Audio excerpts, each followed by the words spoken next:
रासलीला की कथा सागर के जैसी है। सुखदेव जी महाराज को भी रासलीला की कथा सभा में वर्णन करने में संकोच हुआ। समाज में सभी जीव अधिकारी नहीं होते। मैं रासलीला की कथा करूं कि न करूं? सुखदेव जी महाराज ने श्री राधा जी के चरण में वंदन करके राधा जी को पूछा है, आप आज्ञा दो तो मैं रास की कथा करूं। सुखदेव जी महाराज के सदगुरु श्री राधा जी। सुखदेव जी महाराज पूर्व जन्म में निकुंज के पोपट थे। श्री राधा जी ने उनको कृष्ण मंत्र की दीक्षा दी है। सुखदेव जी महाराज श्री राधे श्री राधे श्री राधे श्री राधे बोलते। जीव को ईश्वर का वियोग हुआ है। ईश्वर से जो जीव अलग हुआ है उसका भगवान के साथ संयोग सिद्ध कराने वाली भगवान की दिव्य शक्ति ही श्री राधा जी है। श्री राधा जी की कृपा बिना जीव भगवान के चरण में नहीं जा सकता। सुखदेव जी ने प्रत्यक्ष लीला का अनुभव किया है। श्री राधा जी को पूछते हैं, सनातन धर्म की ऐसी मर्यादा है, गुरुदेव का नाम नहीं लेना चाहिए। पतिव्रता स्त्री पतिदेव का नाम नहीं लेती है, शिष्य गुरुदेव का नाम नहीं लेता है। प्रत्यक्ष प्रकट रूप से नाम लेने से आयुष कम होता है। गुरुदेव का स्मरण करके सदगुरुदेव भगवान की जय ऐसा ही बोलते, उनका नाम नहीं लिया जाता। सुखदेव जी महाराज की सदगुरु श्री राधा जी है। श्री राधे ऐसा बोले तो सुखदेव जी को समाधि लग जाए, कथा नहीं हो गई। इसीलिए राधा जी का नाम स्पष्ट रूप से भागवत में नहीं लिया। 2-3 श्लोक ऐसे मिलते हैं जहां राधा जी का नाम गुप्त रूप से लिया है। अनया राधितो नूनम भगवान हरि ईश्वरा। मंगलाचरण में आता है, निरस्त साम्यातिशयेन राधसा स्वधामनि ब्रह्मणि रंस्यते नमः। श्री राधा जी की आज्ञा मांगते राजा जी ने कहा है, कथा करो, बहुत विवेक से कथा करो। रासलीला में तो किसी गोपी का भी नाम सुखदेव जी ने स्पष्ट रूप से लिया नहीं। नाम और रूप की जब विस्मृति होती है तभी गोपी भाव जागता है। किसी भी गोपी का नाम स्पष्ट रूप से लिया नहीं है।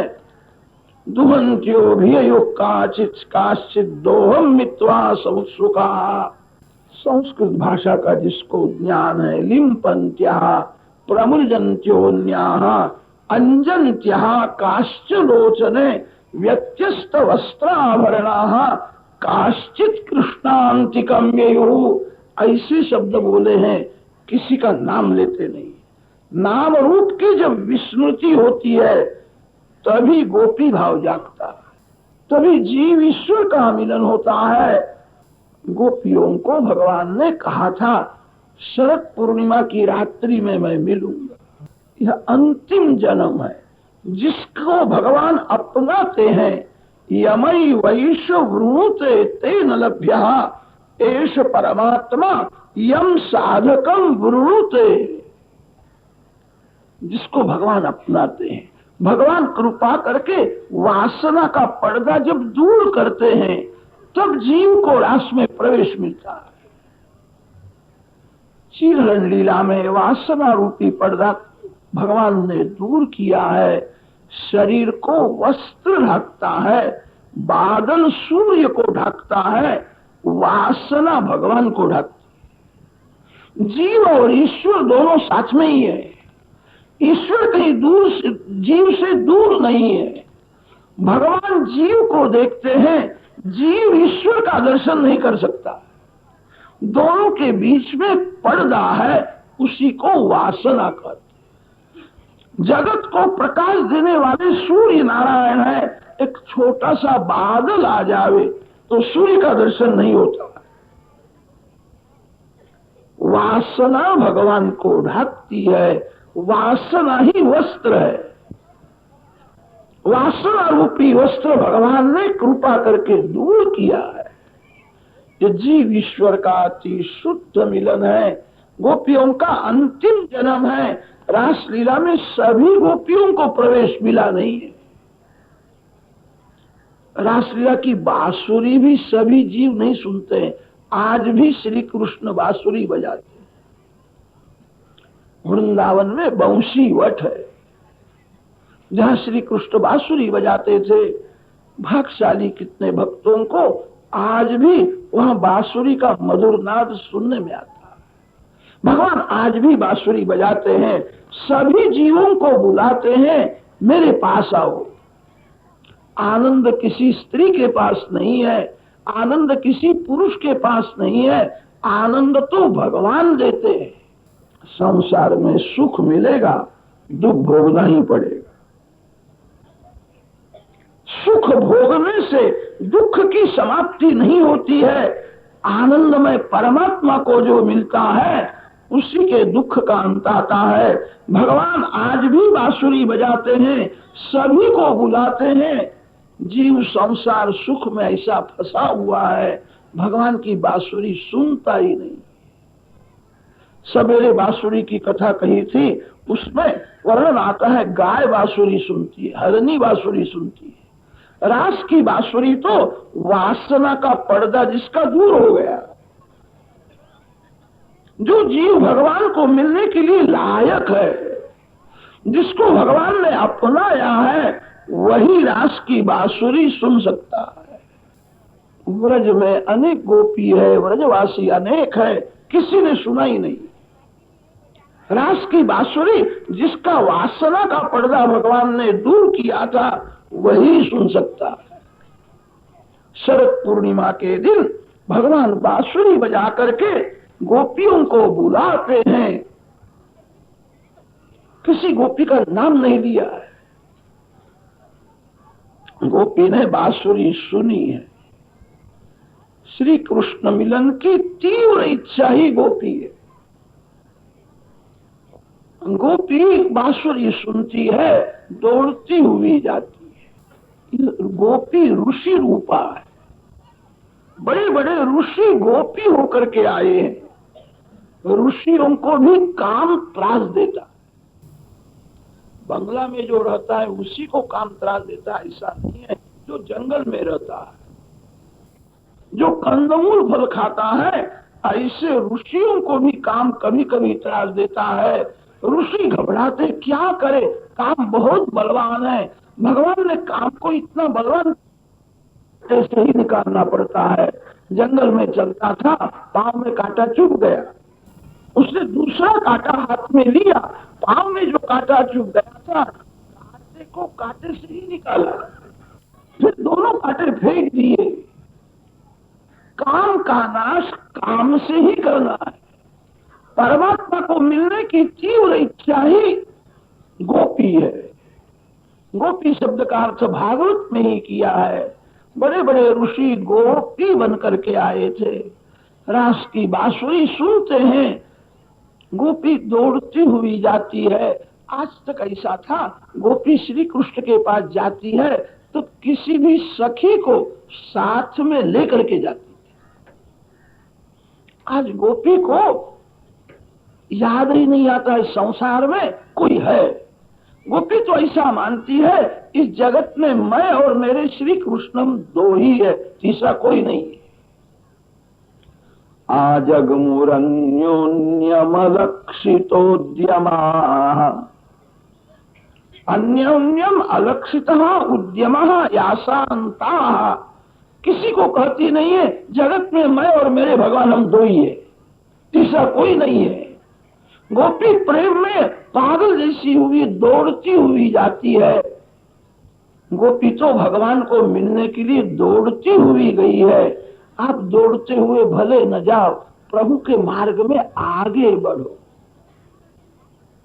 धीरे धीरे संयम को बढ़ाना, भक्ति को बढ़ाना। भक्ति में लोभ रखना है, भोग में संतोष मानना है। बहुत सुख भोगा, सुख भोगने से कहां शांति मिली है। अब सुख भोगना नहीं है, अब मेरे को सतत भक्ति करना है।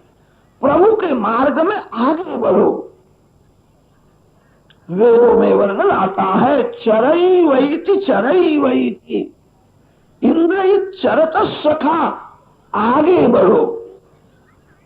गोपी दौड़ती हुई जाती है, भगवान ने गोपियों का स्वागत किया है। महाभागा कहा, बड़ी भाग्यशाली हो। भाग्यशाली वह है जिसको भगवान को मिलने की तीव्र इच्छा हुई, बहुत पैसा कमाता है, बहुत सुख भोगता है, लोग उसको भाग्यशाली कहते हैं। अरे जिसके मस्तक में मृत्यु है, जिसको मरण का भय है, वो भाग्यशाली है।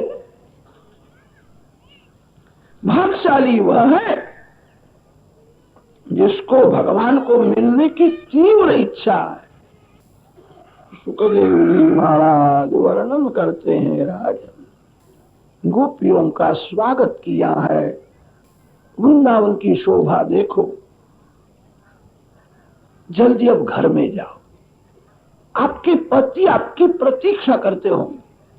घर में जाकर के पतिदेव की सेवा करो। थोड़ा शांति से विचार करोगे तो ध्यान में आवेगा, यह कथा आपके घर में भी होती है, सभी के घर में होती है। प्रातः काल में 4 बजे स्नान करो, स्नान करके पवित्र आसन में बैठ जाओ। ऐसा संकल्प करो, आज मैं एकाग्र चित्त से ध्यान करूंगा, बहुत प्रेम से भगवान के नाम का जप करूंगा। भगवान प्रकट होने वाले हैं, मैं भगवान को वंदन करूंगा, भगवान मेरे को उठा लेंगे, मैं भगवान को मिलने वाला हूं। ऐसी भावना तो करो, भगवान को मिलना है, ऐसी भावना से एकाग्र चित्त से ध्यान करो, जप करो। जीव जब भगवान को मिलने के लिए जाता है, भगवान उसकी थोड़ी परीक्षा करते हैं। भगवान कहते हैं मेरे पीछे क्यों पड़ा है, किसी स्त्री के पास जा, किसी पुरुष के पास जा, तेरे को सुख मिलेगा। भगवान के पास सुख नहीं है, भगवान आनंद स्वरूप है। स्त्री के पुरुष सुख देता है, भगवान आनंद देते हैं। जीव जब परमात्मा को मिलने के लिए जाता है, भगवान उसको कहते हैं मेरे पास सुख नहीं है, सुख स्त्री के पास है, पुरुष के पास है, तेरे को सुख जगत में मिलेगा, मेरे पीछे पड़ना नहीं। जिसको कोई सुख भोगने की इच्छा नहीं है, वो भगवान के पास आता है। जिसको सुख भोगने की इच्छा है, वो स्त्री के पास, पुरुष के पास जाता है। भगवान गोपी को कहते पति के पास जाओ, सुख मिलेगा। गोपी को कोई सुख भोगने की इच्छा ही नहीं है। जिसको कोई सुख भोगने की इच्छा नहीं है, वो भगवान के पास आता है। भगवान गोपियों को कहते हैं स्त्री का धर्म है पति के पास जाओ, पतिदेव की सेवा करो। गोपी ने जवाब बहुत सुंदर दिया, जो स्त्री नहीं है उसको स्त्री धर्म का पालन करने की जरूरत है।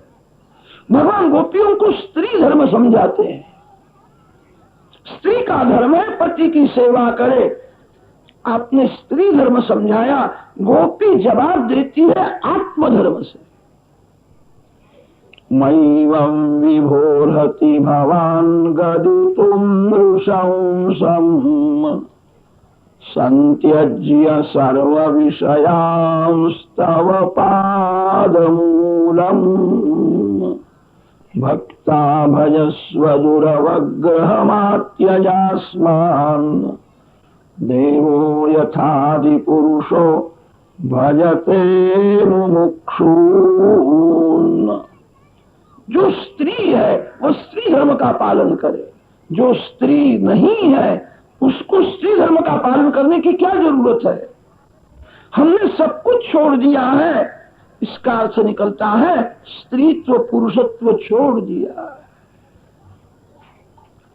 स्त्रीत्व पुरुषत्व की जब पूर्ण विस्मृति होती है, देह भाव जब मरता है तो गोपी भाव जागता है। स्त्रीत्व पुरुषत्व देह के धर्म है, आत्मा पुरुष स्त्री नहीं है। गोपी भगवान को कहती है हमने सब कुछ छोड़ दिया है, हमने स्त्रीत्व छोड़ दिया है। जो स्त्री नहीं है उसको स्त्री धर्म पालन करने की क्या जरूरत है। आत्मा का धर्म है परमात्मा को मिले। निष्ठुर जैसा क्यों बोलते हो। भगवान कहते हैं मैं निष्ठुर जैसा नहीं बोलता, धर्म से सब कुछ मिलता है। जो धर्म छोड़ता है उसका पतन हो जाता है। अपने धर्म का पालन करो। गोपी पूछती है आपने स्त्री धर्म समझाया, धर्म का फल क्या होता है वो बताओ। यत्पत्यपत्य सुरुराम अनुवृत्तिरंग स्त्रीणाम स्वधर्म इति धर्म विदात्वयोक्तम। आपने हमको स्त्री धर्म समझाया, धर्म का फल क्या है? भगवान कहते हैं जो अपने धर्म का पालन करता है उसके पाप का नाश होता है। भगवान की आज्ञा समझ करके अपने धर्म का पालन करो, किसी फल की अपेक्षा रखना नहीं। अपने कर्तव्य कर्म का जो पालन करता है उसके पाप का नाश होता है। जो धर्म छोड़ता है उसको पाप लगता है। धर्म का फल है पाप का नाश। गोपी भगवान को पूछती है अब बताओ पाप नाश का फल क्या है? धर्म का फल हुआ पाप का नाश। भगवान कहते हैं पाप नाश का फल है मनुष्य शुद्धि। जिसके पाप का नाश हुआ है उसका मन शुद्ध हो जाता है। धर्म का फल हुआ पाप का नाश, पाप नाश का फल हुआ मनुष्य शुद्धि। अब बताओ मनुष्य शुद्धि का फल क्या है? भगवान कहते हैं जिसका मन शुद्ध हुआ है वो भगवान को मिलता है, वो परमात्मा के साथ एक रूप हो जाता है। गोपी ने कहा हमारा मन शुद्ध है, इसीलिए तो आपको मिलने के लिए हम यहाँ आई। आज तक धर्म का पालन बहुत किया है। धर्म का फल है पाप का नाश, पाप नाश का फल है मनुष्य शुद्धि, मनुष्य शुद्धि का फल है परमात्मा की प्राप्ति। मन मलिन है इसलिए भगवान का दर्शन नहीं होता है। मनुष्य शुद्धि का फल है परमात्मा की प्राप्ति। भगवान तो हमको मिले हुए हैं, आपको छोड़ करके अब धर्म पालन करने के लिए कहाँ जावे? धर्म साधन है, भगवान साध्य है। फल हाथ में आने के बाद फल को छोड़ करके कोई झाड़ को पकड़ने के लिए नहीं जाता है। भगवान तो फल स्वरूप है। आज तक स्वधर्म का पालन बहुत किया है, इसीलिए तो आप मिले हो। अब फल को छोड़ करके, भगवान को छोड़ करके धर्म का पालन करने के लिए कहाँ जाए? कृपा करो। भगवान गोपियों की बातें सुनते हैं, भगवान को आनंद होता है। कैसा बोलती है, ऐसा तो कहीं मेरे को सुनने के लिए भी नहीं मिला। टीकाकारों ने लिखा है गोपियों के एक एक शब्द को मैं वंदन करता हूँ। तासाम वाचो जयंती। श्री कृष्ण जहाँ जाते वहां भगवान की जीत होती है। गोपियों के साथ बातें करते हैं तो भगवान की हार हुई। गोपी का एक एक शब्द दिव्य है। भगवान ने कहा बहुत सुंदर बोलती हो, अभी मेरे स्वरूप का बराबर ज्ञान नहीं है। मैं यहाँ खड़ा हूं, इतना ही मैं हूं। मैं सबका आधार हूं, मैं सर्वव्यापक हूं। आपके पति के शरीर में मैं नहीं हूं, आपके पति के शरीर में भी मैं हूं। वहां जाकर के पति के शरीर में विराजमान परमात्मा को मिलो, धर्म का पालन होगा, परमात्मा भी मिलेंगे। पति के शरीर में भी भगवान है। गोपी ने जवाब दिया है पति के शरीर में भगवान है, ये बात सत्य है। पत्नी के शरीर में भी भगवान है, पुत्र के शरीर में भगवान है, मित्र के शरीर में भगवान है। ये जो भगवान है वासना के स्पर्श से बिगड़े हुए। मैं वासना रहित भगवान को मिलने के लिए आई हूं। आपको मैं अच्छी तरह से जानती हूं। आप वासना रहित हो, शुद्ध हो। सूर्य को अंधकार का स्पर्श नहीं होता है। श्री कृष्ण के पास काम नहीं आ सकता है। हमने आपके स्वरूप का बराबर ज्ञान लिया है, जान करके हमने प्रेम किया है। पति के शरीर में, पत्नी के शरीर में भगवान तो है, वो वासना के स्पर्श से बिगड़े हुए। मैंने वासना का पर्दा छोड़ दिया है, वासना रहित भगवान को मिलना है। आपके लिए हमारा जीवन है। भगवान स्मित हास्य करते हैं, गोपियों को कहते बहुत सुंदर बोलती हो। भावना से सब कुछ होता है। लोग पूजा करते हैं मूर्ति की, भावना रख की। आपको पत्थर की मूर्ति दिखती है, मन से भावना करते हैं ये गणपति है, हनुमान जी है। पूजा जो की जाती है वो पत्थर को नहीं मिलती है, भगवान को पूजा मिलती है। और पूजा करने वाले का कल्याण होता है। पत्थर की मूर्ति में भावना भगवान की करते हैं। भगवान की भावना करके जो पूजा करता है उसका कल्याण होता है, प्रभु प्रसन्न होते हैं। पत्थर की मूर्ति में भगवान की भावना करने से कल्याण होता है। कुछ भी हो, पति तो चेतन है, पत्थर की मूर्ति जड़ है। चेतन पति में परमात्मा की भावना क्यों नहीं करती? जिस प्रकार मूर्ति में भगवान की भावना करते हैं, मूर्ति की पूजा करते हैं, पूजा करने वाले का कल्याण होता है। वो पूजा पत्थर को नहीं मिलती है, भगवान को मिलती है। भावना करो। पति के शरीर में भी मैं हूं, वासना रहित भगवान पति के शरीर में है। पत्थर की मूर्ति में की हुई भावना सफल होती है तो पति तो चेतन है, पति में भावना क्यों नहीं करती हो? गोपी ने जवाब दिया है, आपने हमको भावना करने की आज्ञा दी। आप बताओ, भावना संयोग में होती है कि वियोग में होती है? जिसको प्रत्यक्ष परमात्मा का दर्शन नहीं होता वह मूर्ति में भावना करता है। जिसको प्रत्यक्ष भगवान का दर्शन होता है वो भगवान को छोड़ करके पत्थर की मूर्ति की पूजा करने के लिए जाता है। भावना वियोग में होती है, भावना कभी संयोग में नहीं होती।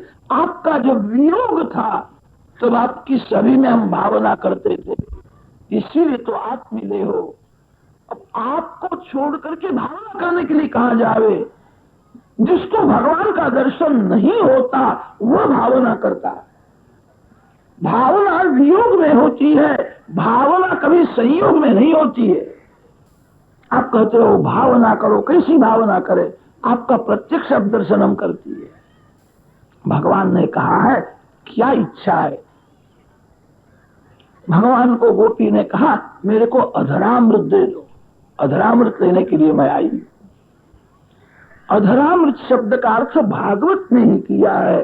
भागवत व्यास नारायण की समाधि भाषा का ग्रंथ है। व्यास नारायण को समाधि लगी थी।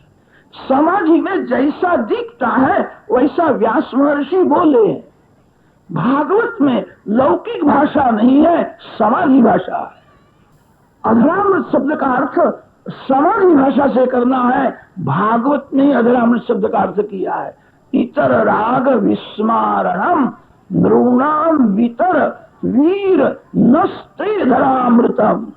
जहां जगत नहीं है, जहां कोई स्त्री नहीं, जहां कोई पुरुष नहीं है, जहां सुख नहीं, जहां दुख नहीं है। इतर विस्मारणम, राग विस्मारणम, जहां केवल आनंदमय परमात्मा ही है। ऐसा अधरामृत गोपी मांगती है। पृथ्वी को धरा कहते हैं। धरती धरा, धरायाः अमृतम धरामृतम, धरामृतम न भवति इति अधरामृतम, ज्ञानामृतम प्रेमामृतम। गोपी का प्रेम बहुत बढ़ गया है। अब श्री कृष्ण से अलग रहना गोपी को अशक्य है। नित्य संयोग ही अधरामृत है। पृथ्वी ऊपर का अमृत जो है वो कामी विलासी लोग पीते हैं, जो अधरामृत पीने के बाद मृत्यु के मुख में जाना पड़ता है। काम ही जीव को काल के पास ले जाता है। काम काल का दूत है। जो कामाधीन होता है उसको काल के अधीन होना ही पड़ता है। कामी विलासी लोग जो अधरामृत का पान करते हैं वह तो मृत्यु के मुख में ले जाने वाला है। धरामृतम न भवति इति अधरामृतम। गोपी ऐसा अधरामृत मांगती है। श्री कृष्ण से अलग रहना गोपी को अशक्य है। नित्य संयोग ही अधरामृत है। भक्ति जब अति से बढ़ जाती है तब भक्त भगवान से अलग नहीं रह सकता। अति से भक्ति बढ़ने पर भक्त और भगवान दोनों एक हो जाते हैं। भगवान ने गोपियों को कहा, अधरामृत मांगते हो, ऐसा अधरामृत देने की मेरी इच्छा नहीं है, यहां से घर में जाओ। गोपी ने भगवान को कहा, घर में जाओ, घर में जाओ किसको कहते हो? हम जो मनाती है आपके लिए मनाती है, हम सब घर में जा रहे तो आप क्या करोगे? अंतिम उपाय तो मेरे हाथ में है। मैं जो आपको मनाती हूं अपने लिए नहीं, आपके लिए मनाती हूं। गोपी को मरण का भय नहीं है, गोपी को भय है श्री कृष्ण की अपकीर्ति न होवे। हम घर में जाकर के आपका ध्यान करती हुई प्राण को छोड़ करके आपको ही मिलने वाली है, ऐसा करने से आपकी अपकीर्ति होगी। जिसके मन में वासना है उसको मृत्यु का भय लगता है, जिसने वासना का विनाश किया है उसको मृत्यु का भय नहीं लगता। मरण हुए तो अच्छा है, मैं भगवान के चरण में ही जाने वाला हूं, मैं किसी के पेट में जाने वाला नहीं। अब स्त्री होना नहीं है, पुरुष होना नहीं है। जिसने वासना का विनाश किया है उसको मृत्यु का भय नहीं लगता है। जिसके मन में वासना है वह मृत्यु से डरता है। गोपी को तो दृढ़ विश्वास है, मैं घर में जाकर के भगवान का ध्यान स्मरण करती हुई प्राण को छोड़ूंगी तब भगवान मिलने वाली ही है। ऐसा मेरे को करना नहीं है, ऐसा करने से मेरे श्री कृष्ण की कीर्ति को कलंक लगेगा। आपकी अपकीर्ति न होवे इसीलिए मैं जीवित हूं, आपके लिए मेरे प्राण है। अंतिम उपाय तो मेरे हाथ में है, मैं आपको ही मिलने वाली हूं। आपकी अपकीर्ति न होवे इसीलिए गोपी आपको मनाती। भगवान ने बहुत परीक्षा की है, अब तो भगवान समझ गए कि जीव शुद्ध भाव से आया है, ये मेरे को मिलने के लिए लायक है। जितनी गोपी है उतनी श्री कृष्ण के स्वरूप प्रकट हुए। एक ही समय में सभी को भगवान मिलते हैं। यावती गोपयोषिता तावंतम आत्मानम विधाय। भगवान ने विचार किया एक एक गोपी को मैं मिलने के लिए जाऊं, जिसका अंतिम नंबर आवेगा कदाच प्राण छोड़ देवे तो। इसीलिए जितनी गोपी है उतने भगवान के स्वरूप प्रकट हुए हैं। एक ही क्षण में सभी गोपियों को मिले। जीव और ईश्वर का मधुर यह मिलन है। दरवाजा बंद करके यह लीला नहीं की है, खुले मैदान में वृंदावन में यह लीला की। रासलीला का दर्शन करने के लिए ब्रह्मादिक देव आए हैं, विश्वामित्रादिक ऋषि वहां आए हैं। जीव ईश्वर का मधुर मिलन हुआ है। गोपी के हाथ में भगवान के हाथ आए, भगवान को भी आज आनंद हुआ है। गोपी अति आनंद में नाचती है। जीव के हाथ में जब भगवान आते हैं तब जीव नाचने लगता है।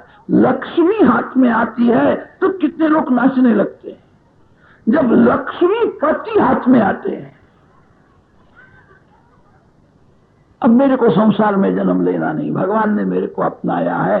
भगवान को भी आनंद हुआ, यह जीव मेरा अंश है, मेरे से अलग हुआ था, मेरा अंश आज मेरे को मिलने के लिए आया है। भगवान भी आनंद में नाचते। रास में संगीत, साहित्य और नृत्य तीनों का समन्वय है। अति आनंद में परमात्मा गोपियों के साथ रास लीला करते। ब्रह्मास्त्रियों के मन में थोड़ी थोड़ी शंका होने लगी, ये नंद बाबा का बेटा है कि कोई बड़ा देव आया है। 7 वर्ष का बालक इतना बड़ा पहाड़ अंगुली में लेकर के खड़ा था, हमने प्रत्यक्ष देखा है। नंद जी के हाथ में तो 2 शेर का पत्थर भी नहीं टिकता। इतना बड़ा पहाड़ इसने कैसा उठाया? ये कोई बड़ा देव लगता है। नंद जी के आंगन में सभी ब्रजवासी आए हैं, बातें करते हैं। नंद बाबा के यहाँ बेटा नहीं था, दूसरे किसी का पुत्र नंद बाबा ले आए, अपने घर में रखा है। अब नदी मेरा ही बालक है, कुछ कपट किया ऐसा लगता है। एक ब्रजवासी बोलता है, आज शंका करते हो, कन्हैया का जन्म हुआ नंद महोत्सव में, मैं दर्शन करने के लिए गया था, तभी से मेरे मन में शंका है। नंद बाबा गोरे हैं, यशोदा मैया भी गोरी है, माता पिता गोरे होवे, उनका पुत्र भी गोरा होना चाहिए। ये कन्हैया गोरा नहीं है। नंद जी ने कुछ कपट किया ऐसा लगता है। नंद बाबा को बुलाया है, बाबा सत्य बोलो, कुछ कपट किया है? किसका ये बालक है? नंद बाबा सभी को वंदन करते हैं। नंद जी ने कहा, ऐसा क्यों बोलते हो? गोकुल गांव का बालक, आप सभी के आशीर्वाद से हुआ। आपने मेरे लिए अनेक देवों की पूजा की थी, मैं आपके उपकार कभी नहीं भूलूंगा। आपका ही बालक है, मैंने कपट नहीं किया है। कन्हैया मेरा पुत्र है, अभी गोरा नहीं हुआ मैं जानता, मैंने कुछ कपट नहीं किया है। गाय की कसम लेते। तब तो ब्रजवासियों को विश्वास हो गया। ब्रजवासी को गाय प्राण से प्यारी लगती। नंद बाबा झूठ तो नहीं बोलेंगे, भगवान की कुछ लीला है। कोलसे की खान में कभी कभी हीरा मिल जाता है। हम सब कोलसे के जैसे हैं और हमारा कन्हैया हीरा है। कन्हैया से हमारी शोभा है। यशोदा मैया के गोद में खेलते थे। माँ के कान में वार्ता गई है। लोग अब शंका करते हैं, ये कन्हैया यशोदा जी का बेटा नहीं। माँ पूछती है, बेटा तू किसका बालक है? कि माँ तो ऐसा क्यों पूछती? माँ के गले में हाथ रखा है, तू मेरी माँ और मैं तेरा बालक। यशोदा जी ने कहा, ये बलराम मेरे जैसा गोरा है, बलराम मेरा बालक है, तू मेरा बालक नहीं है। माँ ने जब ऐसा कहा तब रोने लगे। माँ ने उठाई, बेटा मैंने थोड़ी गम्मत की थी, तू मेरा ही बालक, मैं तेरी माँ हूं। लोग शंका बहुत करते, तेरे बाबा गोरे हैं, मैं गोरी हूं, तू गोरा क्यों नहीं हुआ? बालकृष्ण ने कहा, मैया मैं गोरा था, तुमने ऐसी भूल की, तेरे भूल से मैं थोड़ा काला हो गया। कि बेटा मैंने कुछ भूल नहीं की है। कि भैया तुमने ही भूल की। कि बेटा मैंने क्या भूल की? बालकृष्ण समझाते हैं, मैया कृष्ण पक्ष चारे बाजू में अंधेरा हो गया था। अष्टमी की रात्रि थी, रात्रि में 12 बजे के बाद मेरा जन्म हुआ। तब तेरे को नींद बहुत आती थी, मैं तेरे को जगाता था, तू कहीं जागती ही नहीं थी।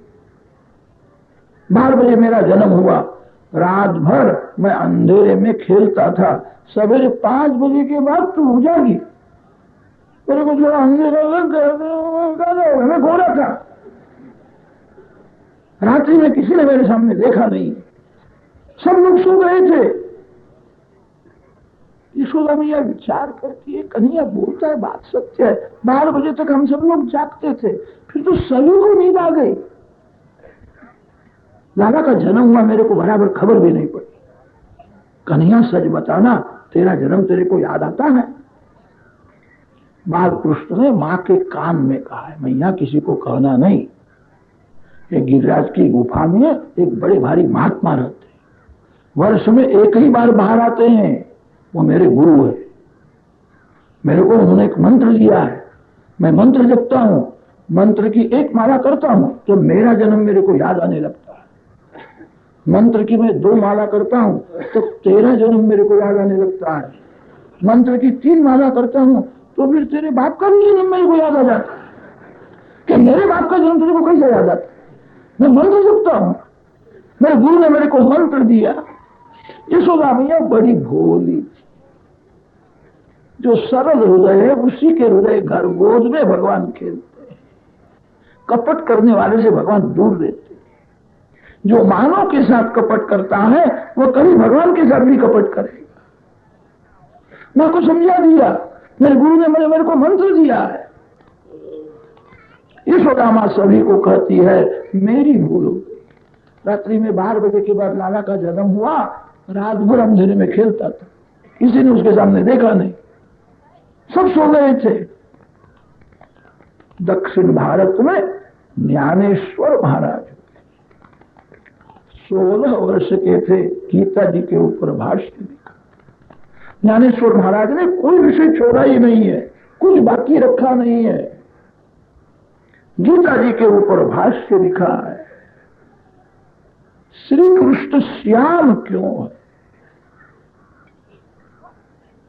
ज्ञानेश्वर महाराज बड़े ज्ञानी, उन्होंने ऐसा वर्णन किया है, जीव ईश्वर से दूर खड़ा है, जो दूर से दर्शन करता है उसको भगवान में श्यामता दिखती है। ज्ञानी भक्त भगवान के चरण में जाते हैं, अति समीप में जाते हैं, भगवान के साथ एक हो जाते हैं। ज्ञानी भक्तों के लिए भगवान प्रकाशमय है।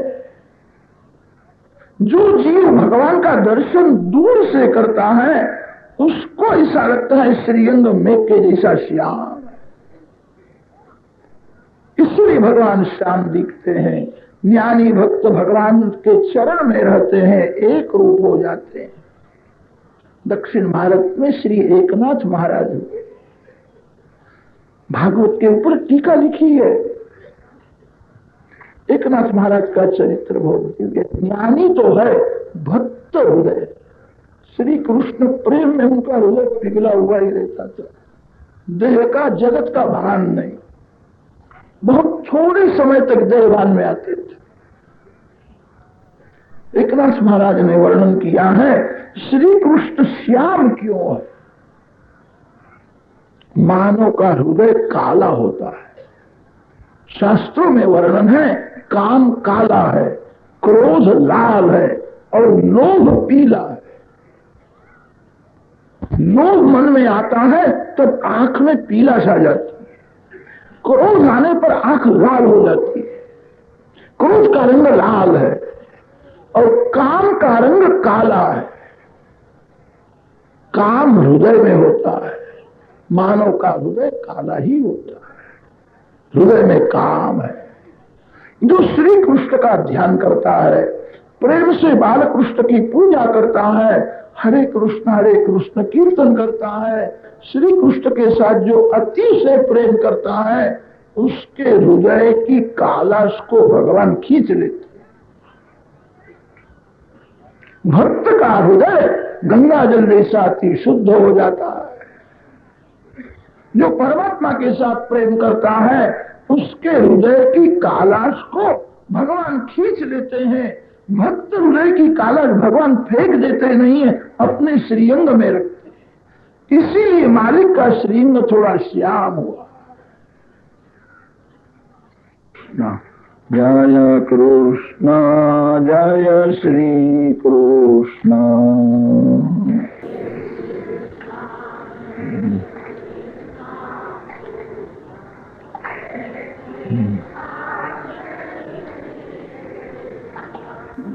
जय राधे जय राधे राधे, जय राधे जय श्री राधे।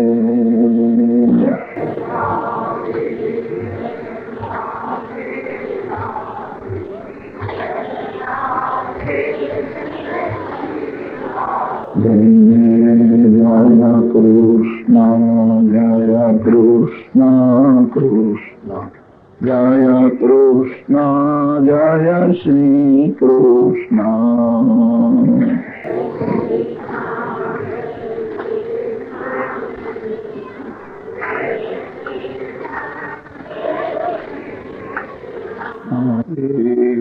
गोमती गंगा मैया की जय, गोवर्धन नाथ की जय, गिरिराज धरण की जय, द्वारिकाधीश की जय, बाल कृष्ण लाल की जय, शारदो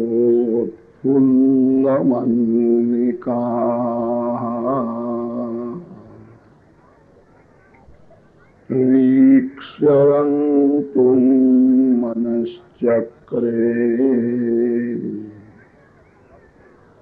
योगमायाम् उपाश्रिताः परमात्मा श्रीकृष्ण का नाम स्वरूप भागवत शास्त्र। भगवान ने संसार में अपना स्वरूप छिपाया है। परमात्मा का प्रत्यक्ष दर्शन नहीं होता है, इसलिए भगवान की भक्ति करना बड़ा कठिन है। परमात्मा का प्रत्यक्ष दर्शन होवे तो सभी जीव पूजा करे, सेवा करे। दर्शन प्रत्यक्ष में नहीं होता। भगवान ने अपना नाम प्रकट रखा है। भगवान का नाम और भगवान का स्वरूप दोनों एक ही है। भगवान का स्वरूप जल्दी दिखता नहीं है। कदाच किसी को दर्शन होवे, उस स्वरूप को कोई पकड़ सकता नहीं। आप नाम को पकड़ सकते हो। जहाँ नाम है वहाँ भगवान को प्रकट होना ही पड़ता है। जगत भगवान के अधीन है और भगवान नाम के अधीन है। जहाँ नाम है वहाँ भगवान प्रकट होते हैं। नाम के साथ प्रेम करो। जो भगवान के नाम के साथ प्रेम करता है उसको भगवान पाप करने से रोक लेते। पुण्य करना कठिन नहीं है, पाप छोड़ना बड़ा कठिन है। मानव थोड़ा पुण्य करता है, भक्ति भी करता है और पाप भी करता है। मानव पाप नहीं छोड़ सकता है। भगवान जिसको पाप करने से रोक लेवे उसी का पाप छूटता है। पुण्य करने में जीव स्वतंत्र है, पाप छोड़ने में जीव परतंत्र है। भगवान के नाम के साथ प्रेम करो, नाम का ध्यान करो, नाम का स्मरण करो, नाम का जप करो। भगवान आपको पाप करने से रोक ले। सबसे बड़ा पुण्य कौन है? पाप जो नहीं करता वो महान पुण्य करता। आंख से पाप न होवे, जीभ से पाप न होवे, मन से पाप न होवे। जिसने पाप छोड़ दिया है वो महान पुण्य करता है। परमात्मा के नाम के साथ जो प्रेम करेगा उसी को भगवान पाप करने से रोक लेते। भागवत भगवान श्री कृष्ण का नाम स्वरूप है। नाम की भक्ति करो, नाम के साथ प्रीति करो, आपका पाप छूट जाएगा। जो नाम के साथ प्रीति करता है उसका मन शुद्ध होता है। इसमें विकार तो नहीं है और धर्म विरुद्ध है। ऐसा भगवान क्यों करते हैं? भगवान स्मित हास्य करते हैं। अंतर्यामी नारायण है कि ब्रह्मा को धर्म मैंने समझाया है, आज धर्म मेरे को समझाने के लिए आया। मैं नहीं जानता है धर्म विरुद्ध है। ब्रह्मा गोपी को स्त्री भाव से देखते हैं। भगवान ने ऐसी लीला की, जिस गोपी को आलिंगन दिया है उस गोपी को आत्म स्वरूप का दान किया। अब साड़ी पहनने वाली कोई गोपी रही नहीं, सभी पीतांबरधारी कृष्ण हो गए हैं। अरे मैं रमेशो व्रज सुंदरी यथार्भक स्वप्रतिबिंब विभ्रम। पारसमणि लोहे को सोना बनाता है, पारसमणि लोहे को पारसमणि नहीं बना सकता है। जो जीव परमात्मा को मिलता है, भगवान अति उदार है, भगवान जीव को अपने स्वरूप का दान करते हैं, सर्वस्व देते हैं। अब साड़ी पहनने वाली कोई गोपी दिखती ही नहीं है, सभी पीताम्बरधारी कृष्ण हो गए हैं। श्री कृष्ण के साथ खेलते हैं। शुद्ध जीव ब्रह्म रूप होता है, ब्रह्म का ब्रह्म के साथ विलास ही रास है। ब्रह्मा जी दर्शन करते हैं। ब्रह्मा जी ने विचार किया, गोपी में स्त्रीत्व नहीं है, मेरे बुद्धि में जो स्त्रीत्व के संस्कार है उसका आरोप मैंने गोपी के स्वरूप में किया। गोपी में स्त्रीत्व नहीं है, गोपी का स्वरूप स्त्री शरीर के जैसा दिखता है। ब्रह्मा जी को विश्वास हो गया है, यह तो सभी धर्म का फल है। जीव और ईश्वर का मिलन यही धर्म का फल है। ब्रह्मा जी साष्टांग वंदन करके रास बिहारी लाल की जय जयकार किया। गोपी स्त्री नहीं है, मेरे मन में जो स्त्रीत्व के संस्कार थे उसका आरोप मैंने गोपी में किया। यह अति शुद्ध मिलन है, दिव्य मिलन है। ब्रह्मा जी वंदन करते हैं, जय जयकार करते हैं। फिर तो भगवान ने ऐसी लीला की है, ब्रह्मा जी वंदन करके खड़े होते हैं, ब्रह्मा जी को दर्शन होता है। अब पीताम्बर पहनने वाले कृष्ण कोई दिखते ही नहीं, सभी साड़ी पहनने वाली गोपी ही गोपी दिखती है। तो पूर्ण अद्वैत की कथा है। ब्रह्मा जी ने निश्चय किया है, कृष्ण लीला का रहस्य श्री कृष्ण कृपा से ही ध्यान में आता। मानव की बुद्धि अल्प है, अल्प बुद्धि से भगवान की लीला का विचार करता है। कभी कभी मानव को शंका होती है, भगवान निर्दोष है, भगवान की लीला निर्दोष है।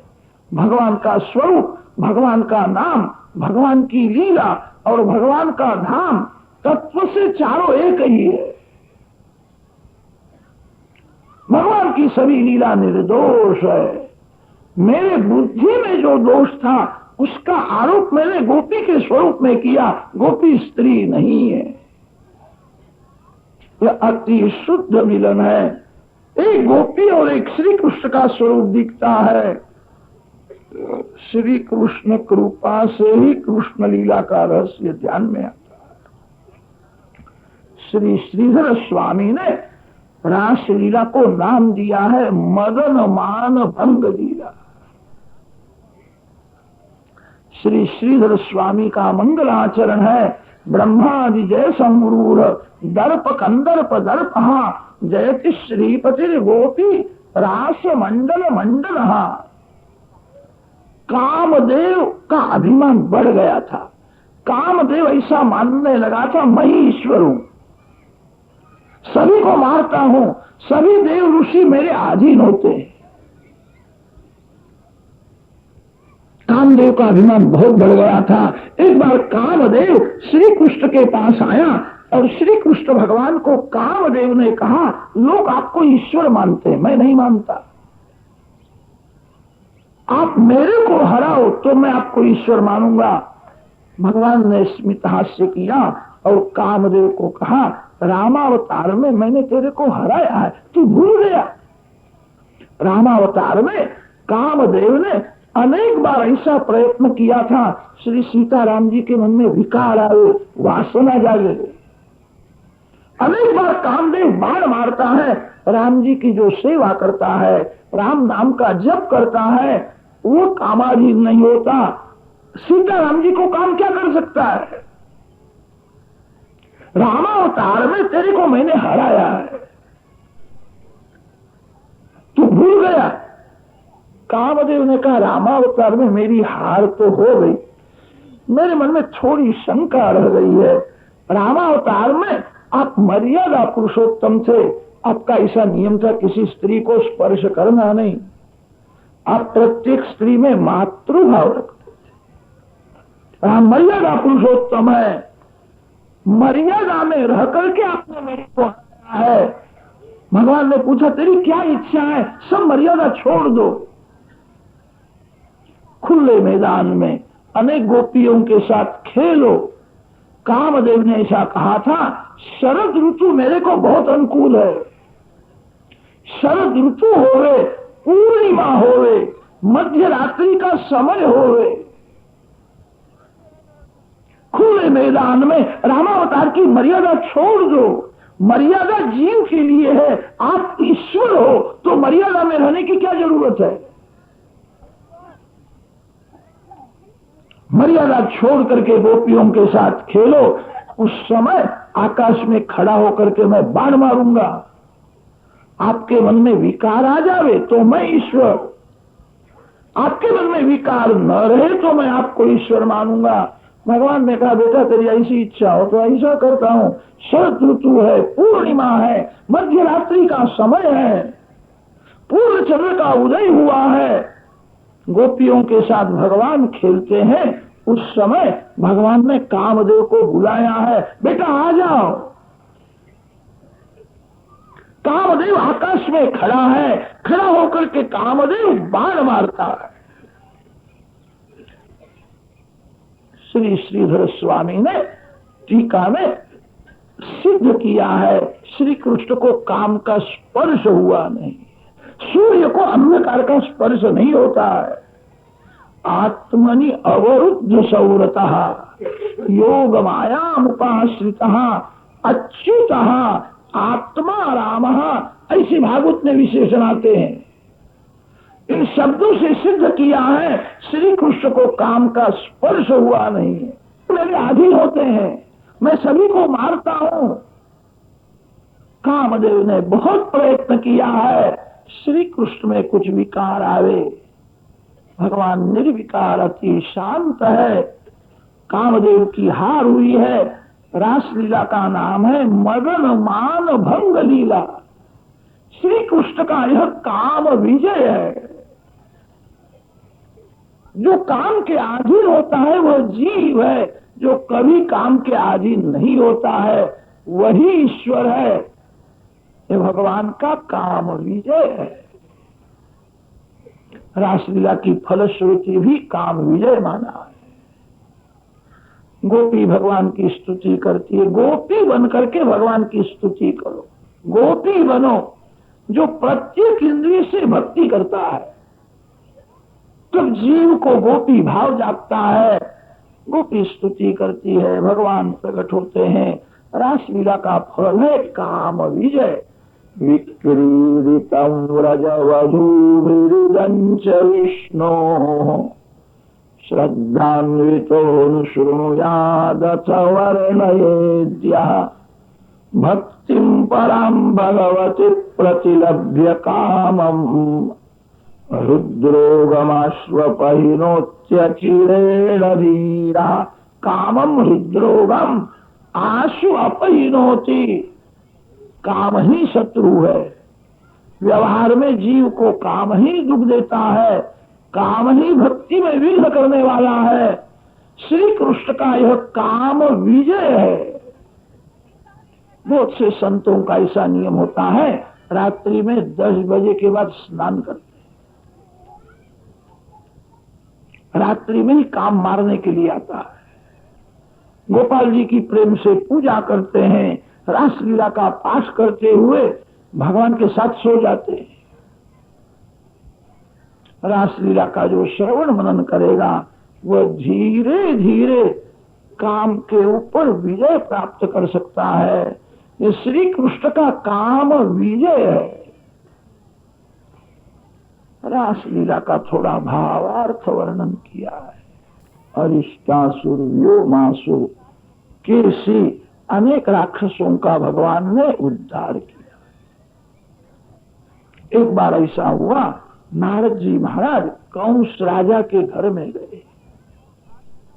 नारद जी ने कंस राजा को समझाया, अभी मेरे को खबर मिली है, मैं खास तेरे को खाने के लिए आया। मैंने ऐसा सुना है, गोकुल में जिसको लोग कन्हैया कन्हैया कहते हैं वो यशोदा जी का पुत्र नहीं है, वही देवकी का 8वां है। यही तेरा काल है। ये वसुदेव ने धोखा दिया, अपना पुत्र को लेकर के गोकुल में गए, यशोदा जी की गाड़ी में अपना पुत्र को रखा। यशोदा जी के यहाँ जो कन्या हुई थी वह ले आए और तेरे को वो कन्या दी जो बड़ी देवी हुई थी। वसुदेव ने कपट किया है। श्री कृष्ण ही तेरा काल है। कंस ने कहा, महाराज मेरे को शंका तो होती थी, अनेक राक्षसों को श्री कृष्ण मारते, यही मेरा काल, शंका करना नहीं, यही काल है। वसुदेव ने धोखा दिया है। कंस को क्रोध आया है, वसुदेव ने कपट किया, मैं वसुदेव को मार डालूंगा। वसुदेव जी को मारने के लिए तैयार हुआ। नारद जी महाराज को जलाना आता है और बुझाना भी आता है। वेर का विनाश होवे ऐसा बोलो, वेर बढ़े ऐसा कभी नहीं बोलना चाहिए। कितने लोग ऐसे होते हैं, किसी के घर में जाकर जाते हैं, वेर बढ़ जावे ऐसा बोलते हैं, उनको बड़ा भारी पाप लगता है। वैष्णव वह है जो वेर का विनाश करे, प्रेम बढ़े ऐसा बोलो, वेर का विनाश होवे ऐसा बोलो। मानव को बुझाना नहीं आता है, जला नहीं आता है। कंस वसुदेव जी को मारने के लिए तैयार हुआ। नारद जी ने विचार किया, ये मूर्ख है, वसुदेव जी को अभी मार डालेगा। नारद जी समझाते हैं, उतावल करना नहीं, उतावल से काम बिगड़ जाता है। वसुदेव जी को मारने से तेरे को क्या लाभ है? तेरा काल तो कृष्ण है, तू वसुदेव जी को मारेगा, कृष्ण वहां से भाग जाएगा और किसी दिन रात्रि में आकर के तेरा गला तेरे को मार डाले तो तेरे काल को मारने का प्रयत्न कर, वसुदेव जी को मारने से क्या लाभ है? तेरा काल तो कृष्ण है। 10 वर्ष पूरे हो गए, अभी 11वां वर्ष बैठा है तो बालक, बड़ा चतुर है। तेरे काल को मारने का तू प्रयत्न कर। कंस राजा को ऐसा समझाया। नारद जी वहां से गोकुल में आए हैं, बाल कृष्णलाल को वंदन करके कहा है, मैं सब तैयारी करके आया। अब आप मथुरा में जाने वाले हो, आप कंस को मारोगे, थोड़े दिन के बाद आप द्वारका के राजा होने वाले हो। आपकी कृपा से आपकी सभी लीला मैं जानता हूं। नारद जी महाराज एक एक लीला का वर्णन करते हैं। कंस राजा को चिंता हुई है, वसुदेव ने कपट किया, मेरा काल 10 वर्ष का हो गया। कंस राजा को चिंता हुई है। कंस राजा के अखाड़े में बड़े बड़े पहलवान रहते थे।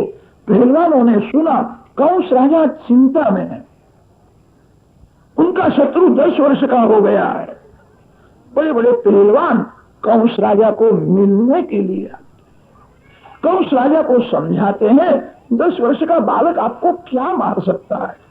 आपने देवों को भी हराया है, घबराना नहीं। कृष्ण को मथुरा में बुलाओ, उसका हाथ पकड़ करके मैं अखाड़े में ले जाऊंगा। मेरे में 10,000 हाथियों का बल है, मेरा वजन भी उसको सहन होगा नहीं, मिट्टी के साथ उसको मैं मिट्टी बना दूंगा, आपके काल को मैं मारूंगा। बड़े बड़े पहलवान कंस को समझाते, उसको मथुरा में बुलाओ। उस समय कंस राजा के पुरोहित वहां आए हैं और पुरोहित ने कंस राजा को ऐसा कहा है, एक 5 दिवस का धनुष्य यज्ञ होता है, शत्रु को मारने के लिए यज्ञ किया जाता है।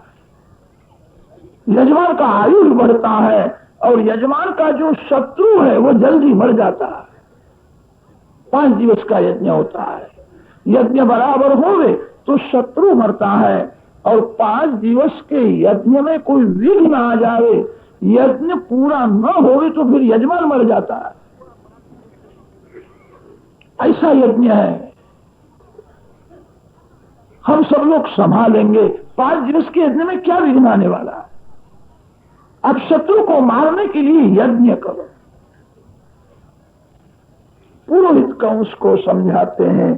कंस राजा विचार करने लगा है, शत्रु को मारने के लिए यज्ञ का उपाय भी अच्छा है। यज्ञ का दर्शन करने के लिए मैं नंद जी को निमंत्रण दूंगा। नंद जी रामकृष्ण दोनों बालकों को लेकर के मथुरा में आवेंगे। मेरे पहलवान मेरे काल को मार डालेंगे। ऐसा सब कपट किया है। कंस राजा ने हुक्म किया, यज्ञ की तैयारी, यज्ञ करना है। पुरोहित को कहा, किसी को बोलना नहीं, यज्ञ किसके लिए होता है, आप जानो और मैं जानूं। शत्रु को मारने के लिए यज्ञ करना है, किसी को कहना नहीं, गुप्त रखो, यज्ञ की तैयारी करो। कंस राजा ने विचार किया, नंद जी को निमंत्रण देने के लिए मैं किसको भेजूं? वयोवृद्ध अक्रूर जी याद आए। वयोवृद्ध है, शांत स्वभाव के हैं, बुद्धि स्थिर है। अक्रूर जी को मैं मथुरा से गोकुल में नंद जी को निमंत्रण देने के लिए भेजूंगा। नंद बाबा रामकृष्ण को लेकर के आवेंगे, मेरे पहलवान उसको मार डालेंगे। कंस अक्रूर जी के घर में गया है और अक्रूर जी को समझाता है। अभी नारद जी आए थे, नारद जी ने मेरे को कहा है कि वसुदेव ने कपट किया, अपना पुत्र गोकुल में रखा और यशोदा जी की कन्या मेरे को दी है, मैं भी कपट करके उनको मारने वाला हूं। गोकुल में जिसको कन्हैया कन्हैया कहते वही मेरा काल है। इतना बड़ा राज मेरे हाथ में है, सुंदर रानी यहां है, मैं सुख नहीं भोग सकता, मेरे को मृत्यु का भय लगता है। मेरा काल मर जाए तो फिर मैं सुख भोगूंगा। मेरे काल को मारने के लिए मैंने यह कपट किया है, शत्रु को मारने के लिए यज्ञ करना है, आप मेरे को थोड़ा साथ दो। कल मेरा सोने का रथ लेकर के आप गोकुल में जाओ। नंद बाबा को कहना, कंस राजा ने आपको यज्ञ का दर्शन करने के लिए निमंत्रण दिया है, मथुरा में बड़ा भारी यज्ञ होने वाला है, आपको आना है। मेरे रथ में रामकृष्ण को बैठा करके ले आओ। सभी लोगों की इच्छाएं मथुरा पास में है, अभी रामकृष्ण एक बार भी मथुरा में आए नहीं। मेरा सोने का रथ इसलिए मैं भेजता हूं, नंद जी को विश्वास होवे, कंस राजा का श्री कृष्ण में प्रेम है, इसीलिए कंस राजा ने अपना सोने का रथ भेजा। कृष्ण को मारने के लिए मैंने कपट किया है, एक बार मेरा काल मर जावे फिर मैं सुख भोगूंगा। मैंने जो विचार किया है आपको कैसा लगता है? अक्रूर जी ने कहा है, विचार करने से संसार में सुख नहीं मिलता है, सुख तो जो प्रारब्ध में लिखा है वही मिलता है। सुख प्रयत्न से नहीं मिलता, प्रारब्ध के अधीन सुख है। जिसके भाग में सुख लिखा है उसको जंगल में झाड़ के नीचे भी सुख मिलता है, और जिसके भाग में दुख लिखा है वो बंगला में रहता हो तो वह भी दुखी हो जाता है। सुख और दुख प्रयत्न से नहीं मिलते हैं, प्रारब्ध में जो लिखा है वही भोगना पड़ता है। संसार के सुख दुख प्रारब्ध के अधीन है। सिनेमा प्रथम तैयार करते हैं, फिर लोगों को बताते हैं प्रारब्ध के अनुसार मानव जीवन में कितना सुख मिलना है, कितना दुख मिलने वाला है, कितनी संपत्ति मिलने वाली है, सब कुछ नक्की हुआ है। साक्षी भाव से देखना है, विचार करने से सुख नहीं मिलता है। जो सुख भाग्य में लिखा है वही मिलता है। लौकिक सुख के लिए बहुत प्रयत्न करने की जरूर नहीं है। लौकिक सुख प्रयत्न से नहीं मिलता, प्रयत्न से परमात्मा मिलते हैं। और लौकिक सुख तो प्रारब्ध में जो लिखा है वही भोगना पड़ता है। कोई में जाते हैं, रथ में बैठे हैं, मार्ग में पवित्र विचार करते हैं। संसार सुख के संकल्प करके मन को बिगाड़ना नहीं। काम सुख का संकल्प करने से मन बहुत बिगड़ता है, द्रव्य का चिंतन करने से मन बहुत बिगड़ता है। पवित्र विचार करो। मार्ग में भी भक्ति करने की बहुत जरूरत है। जो मार्ग में भक्ति नहीं करता उसकी आंख बिगड़ जाती है, उसका मन बिगड़ जाता है। अब कथा में आए तो मार्ग में आप क्या करते थे? कितने लोगों को तो ऐसी खराब आदत होती है, एक एक का मुख देखते हैं, ये काला है कि गोरा है, इसके कपड़े कैसे हैं। किसी के कपड़े देखने से, मुख देखने से क्या लाभ है? जैसा मेरा शरीर है वैसा ही सभी का शरीर है। शरीर को क्षय रोग लगा है। शीर्यते इति शरीरम, अभी जो सुंदर दिखता है वो थोड़े समय में ही बिगड़ने वाला है। मार्ग में जो भगवान की भक्ति नहीं करता उसका मन बिगड़ जाता है। जो मार्ग में भगवान को भूल जाता है वो पाप करता है। मार्ग में भक्ति करने की बहुत जरूरत है। गच्छन् पश्चिमा भागो भगवती अम्बुजे क्षणे भक्तिं पराम उपगतः एवमेतद् चिन्तयत। खराब विचार करके मन को बिगाड़ना नहीं, पवित्र विचार करो। मन को सुमन बनाओ। शिवो न सुमना भवा। खराब विचार करने से मन बिगड़ता है, जीवन बिगड़ता है। अक्रूर जी मार्ग में भगवान का स्मरण करते हुए चलते। भगवान ने मेरे को बुलाया है, मैं आज तक गोकुल में गया नहीं, भगवान की मेरे ऊपर कृपा हुई है, इसलिए आज मैं गोकुल में जाता हूँ। आज मेरे को गोपाल कृष्ण का दर्शन होने वाला है। मेरे जैसे कामी को श्री कृष्ण का दर्शन नहीं होता है। भगवान ने कृपा करके मेरे को याद किया है, मेरे को बुलाया है, मेरे भाग्य का उदय हुआ है। आज मेरे को श्री कृष्ण का दर्शन होने वाला है। मैंने पूर्व जन्म में कोई बड़ा भारी यज्ञ किया होगा। ना यज्ञ करने से कि भगवान का दर्शन होता है, यज्ञ करने से तो पुण्य बढ़ता है। यज्ञ करने से परमात्मा का दर्शन नहीं होता है। मेरे को ऐसा लगता है पूर्व जन्म में किसी गरीब को मैंने प्रेम से भोजन कराया हो। भोजन कराने से, अन्नदान करने से भगवान मिलते हैं। जो अन्नदान करता है वो कभी भूखा नहीं रहता। आप जिस वस्तु का दान करते हो वो दूसरे जन्म में आपको बहुत मिलेगा। दान से, यज्ञ करने से भगवान नहीं मिलते। आज मेरे को श्री कृष्ण का दर्शन होने वाला है। मेरे को ऐसा लगता है पूर्व जन्म में मैंने किसी संत की सेवा की हो, संत ने मेरे को आशीर्वाद दिया है। संत ही कृपा करके भगवान का दर्शन कराते हैं। मेरे ऊपर किसी संत की कृपा है, इसीलिए भगवान ने मेरे को बुलाया है। मैं सायंकाल तक गोकुल में पहुंचूंगा। गोपाल कृष्ण का दर्शन मेरे को सायंकाल में होगा। मैंने सुना है बलराम जी गोरे हैं, श्री कृष्ण श्याम है। श्री कृष्ण पीला पीतांबर पहनते हैं और बलराम जी नीला पीतांबर पहनते हैं। गौर सुंदर श्याम सुंदर की जोड़ी है। आज श्री कृष्ण भगवान का मेरे को दर्शन होगा। भगवान के ग्वाल बाल मित्रों का दर्शन होगा। मैं प्रथम तो ग्वाल बाल मित्रों को वंदन करूंगा। ये गोकुल के ग्वाल बाल जो है कुछ पढ़े लिखे तो नहीं है, गरीब है। मैं ऐसा मानता हूं मेरे से श्रेष्ठ है।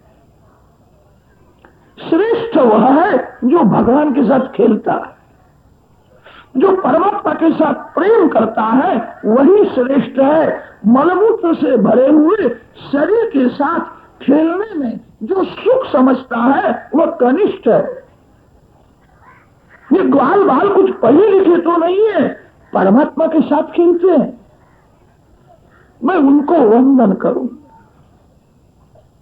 फिर मैं बलराम जी को वंदन करूंगा, फिर श्री कृष्ण भगवान को साष्टांग प्रणाम करूंगा। भगवान को मैं कहना है, ये पापी जीव शरण में आया, हजारों वर्ष हो गए ये जीव आपसे अलग हुआ है, कृपानाथ कृपा करो, एक बार मेरे को नजर दो, भगवान की मेरे ऊपर नजर पड़े। मैं जब वंदन करूंगा तो भगवान मेरे को देखे तो अच्छा है।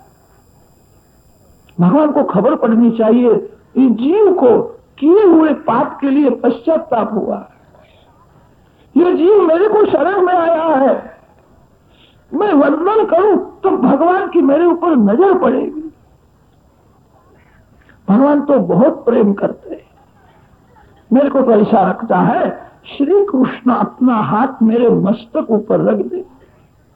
अक्रूर जी विचार में ऐसे तन्मय हुए हैं, तन्मयता में अक्रूर जी सब कुछ भूल गए हैं। अक्रूर जी मार्ग में है, उनको ऐसा लगता है मैं गोकुल में हूँ, गौशाला में गोपाल कृष्ण का दर्शन करता हूँ, मैं वंदन करता हूँ, भगवान ने अपना हाथ मेरे मस्तक ऊपर रखा है। ऐसा विचार मन में आया तो अक्रूर जी ने अपना ही हाथ मस्तक के ऊपर रख दिया है। भगवान मेरे को अपना श्री कृष्ण तो परमात्मा है, वसुदेव जी के यहाँ पुत्र रूप से प्रकट हुए।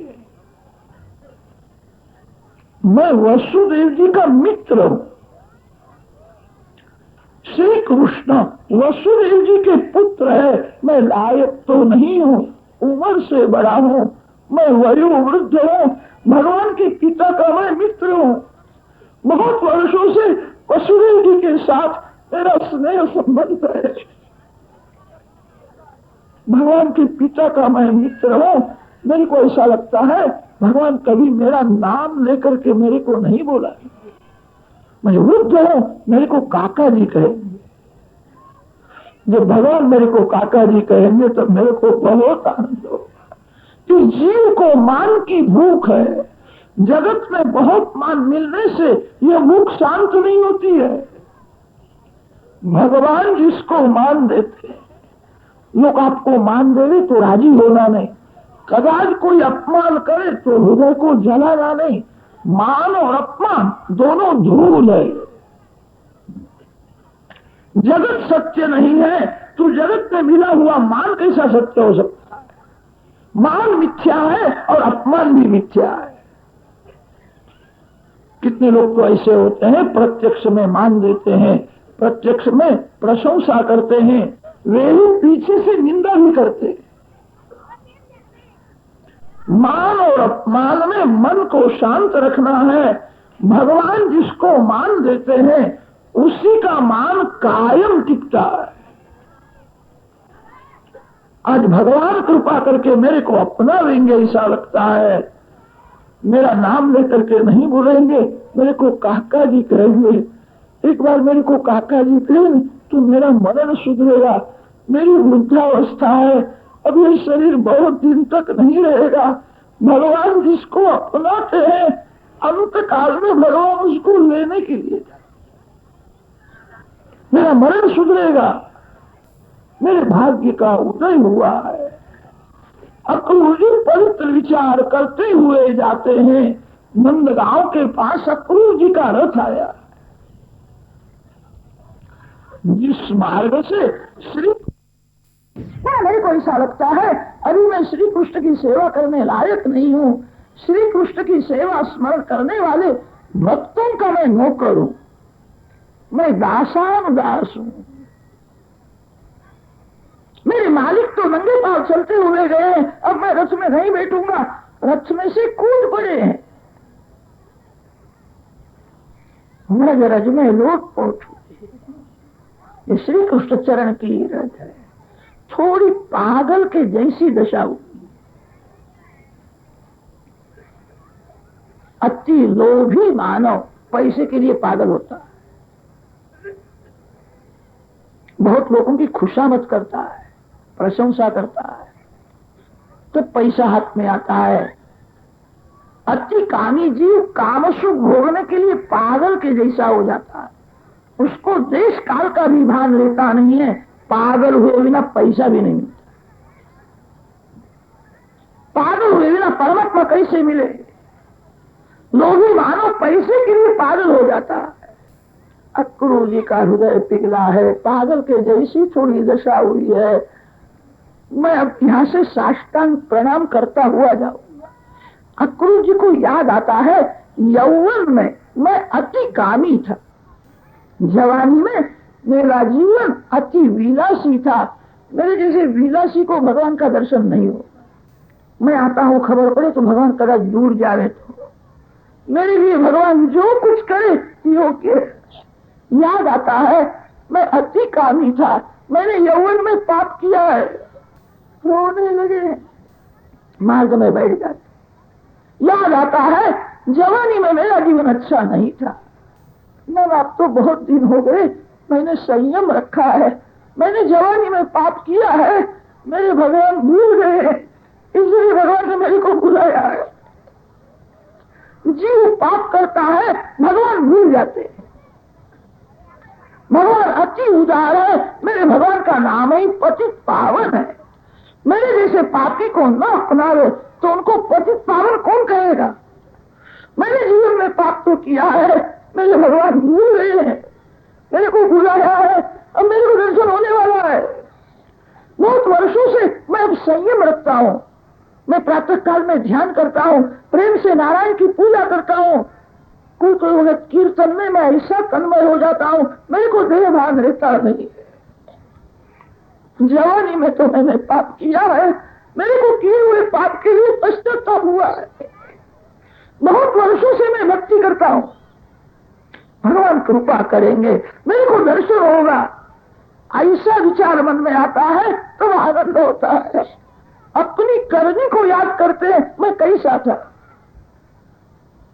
रोने लगते हैं। मैंने यौवन में बहुत पाप किया है, मेरे को दर्शन नहीं होगा, मेरा दर्शन होगा।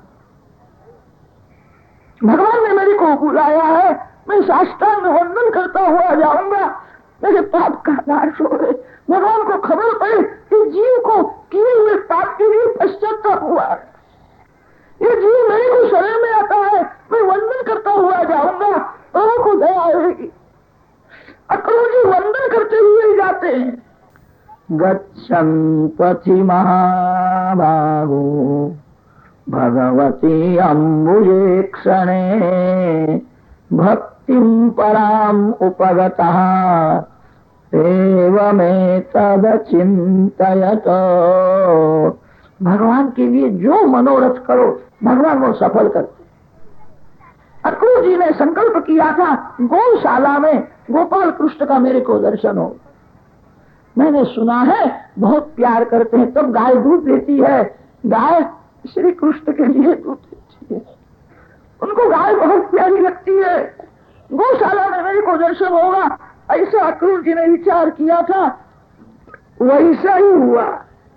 गौशाला में गोपाल कृष्ण विराजमान, बलराम जी साथ में है, बाल बाल मित्र खड़े हैं, गायों की सेवा में है।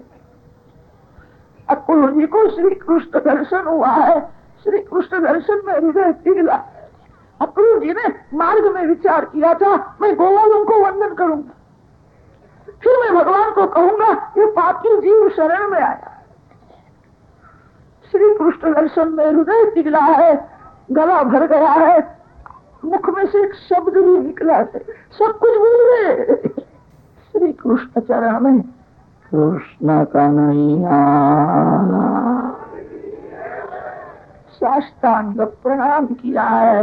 भगवान को दया आई है, इस जीव को किए हुए पाप के लिए पश्चाताप हुआ है, अब मेरा होने के लिए आया है, इसको संसार का अनुभव हो गया है। भगवान की नजर पड़ती है, जीव अभिमान छोड़ करके जब शरण में आता है तो भगवान उसको देखते हैं। भगवान की नजर पड़ी है। अक्रूर जी ने संकल्प किया था भगवान अपना हाथ मेरे मस्तक ऊपर रखेंगे, और ऐसा ही हुआ।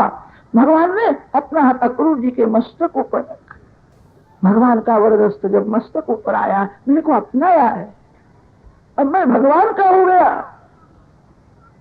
आनंद हुआ है। भगवान ने कहा उठो उठो। अक्रूर जी विचार करने मेरे को अभी काका जी नहीं करते, उठो उठो ही करते। मैं उनके पिता का मित्र हूँ, एक बार मेरे को काका जी के, मेरा मरण सुधरेगा। प्रभु के पास कुछ मांगना नहीं है, कोई सुख भोगना नहीं है, मेरी वृद्धावस्था है, मरण समीप में है। एक बार भगवान मेरे को अपनावे तो मेरा मरण मंगलमय हो जाए। भगवान जिसको अपनाते हैं उसको अंत काल में लेने के लिए जाते हैं। भगवान कहते उठो उठो। अक्रूर जी विचार करते उठो उठो ही बोलते, अभी काका जी नहीं बोलते। मेरे भगवान मेरी इच्छा पूर्ण न करे तो दूसरा कौन करेगा। भगवान मेरे को काका जी न कहे तब तक मेरे को उठना नहीं है। रात भर में यही पड़ा रहूंगा, मैं पानी भी नहीं पीऊंगा। भगवान मेरे को अपना तो ही उठूंगा। अंतर्यामी समझ गए हैं, उसकी बहुत इच्छा है मैं उसको काका जी कहूं।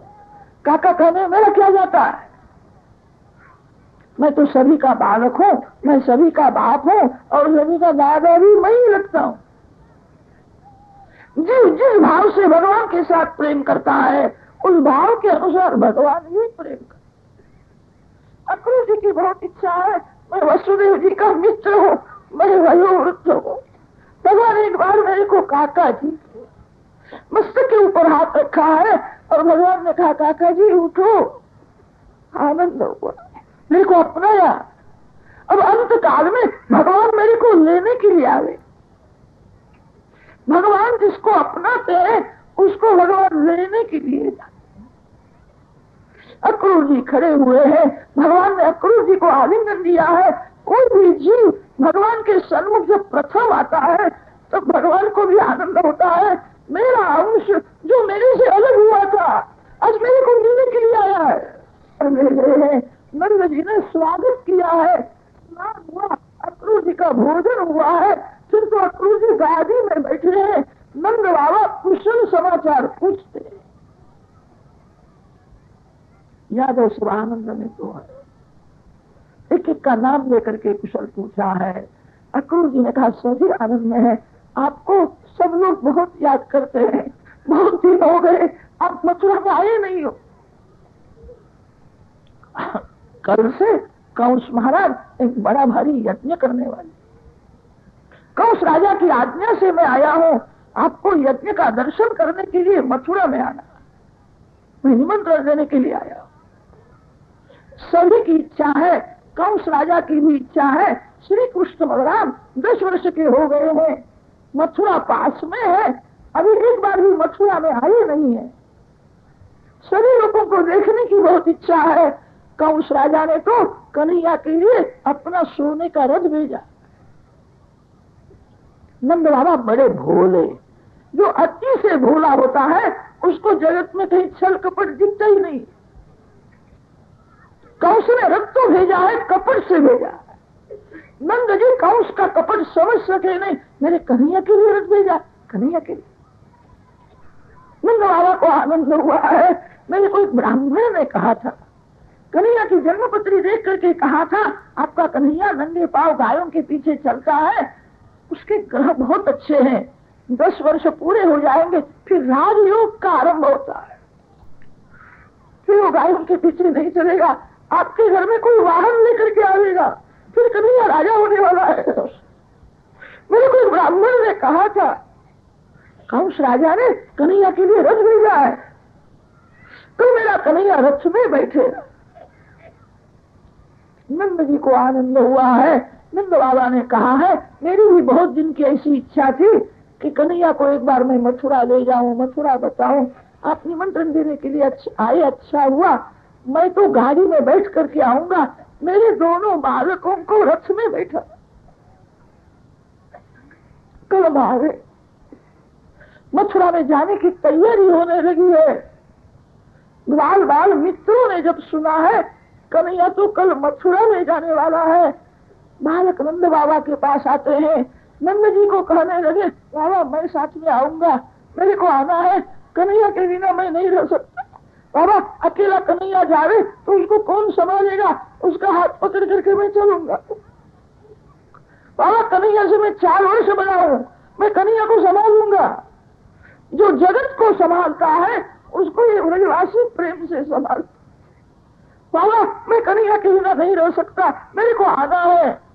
आप ना बोलना नहीं, मैं आऊंगा। नंद जी ने कहा घर में जाओ, माता पिता की आज्ञा होवे तो आना। बालक घर में गए हैं, माँ को पूछते हैं मैया कल कन्हैया को मथुरा में जाने वाला है, मेरे को जाना है। माँ ने कहा बेटा कन्हैया को संभालना, गोकुल गांव का प्राण है, कन्हैया से तो हमारी शोभा है, भैया मैं कन्हैया के लिए ही जाता हूँ। बालक दौड़ते हुए आए हैं, नंद जी को कहा बाबा मेरी मैया ने मेरे को कहा है जाना, मैं आऊंगा। नंद बाबा समझाते हैं कल प्रातः काल में तैयार होकर के जल्दी आना, हम सब लोग गाड़ी में बैठ करके आगे जाएंगे, 12 बजे तक मथुरा में पहुंच जाएंगे। वहां जाने के बाद भोजन करेंगे। कन्हैया तो कल घर में भोजन करके रथ में बैठने वाला, रथ में बैठ करके पीछे से आवेगा। ग्वाल बाल मित्रों का शुद्ध प्रेम था। बालकों ने कहा बाबा मेरे को रथ में बैठने की इच्छा नहीं है, मेरा कन्हैया रथ में बैठे वो देखने की बहुत इच्छा। बाबा कन्हैया क्या रथ निकलेगा, रथ के पीछे पीछे मैं दौड़ता हुआ। नंद जी समझाते हैं ऐसा नहीं, हम लोग गाड़ी में बैठ करके जाएंगे, आगे जाएंगे, कन्हैया रथ में बैठ करके पीछे से आ जाएगा। मथुरा में जाने की तैयारी होने लगी। सभी को तो आनंद है। यशोदा मैया ने जब सुना कन्हैया कल जाने वाला है, माँ को बहुत दुख हुआ है। यशोदा मैया की इच्छा है कन्हैया मेरे आंख से कभी दूर न जाए।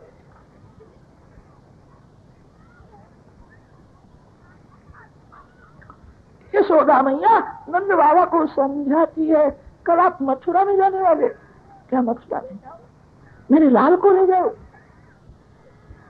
कन्हैया को मैं नहीं जाने, मेरी वृद्धावस्था है, मैं उसका वियोग मेरे को सहन नहीं होता, मेरा आधार है। आपकी बहुत इच्छा हो तो बलराम को ले जाना, कन्हैया को मैं नहीं जाने। ये 2-3 दिन से मेरे को खराब खराब स्वप्न दिखते थे। मैं विचार करती थी क्यों ऐसे स्वप्न दिखते, क्या होने वाला। ये अक्रूर आ गया है।